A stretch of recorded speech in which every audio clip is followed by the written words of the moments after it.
వరదరాజుల రెడ్డి 25 ఏళ్ల అవినీతి అక్రమ చరిత్ర.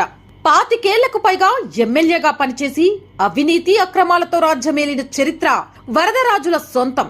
గుడిని బడిని వదలని అరాచకం ఆయన నైజాం. ప్రొద్దుటూరులోని మహిమాన్విత శివాలయంని మూసివేయించి దేవునికి ధూపదీప నైవేద్యాలు అందకుండా చేసిన నీచ రాజకీయం ఆయన సొంతం.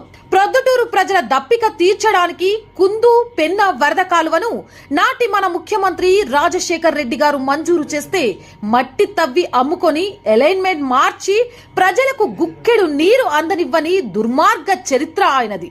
పట్టణ ప్రముఖులు దానం చేసిన సుంకు సత్రాన్ని కేవలం 100 రూపాయల 100 సంవత్సరాలకు లీజుకు లాక్కున్న ఘన చరిత్ర ఆయన సొంతం.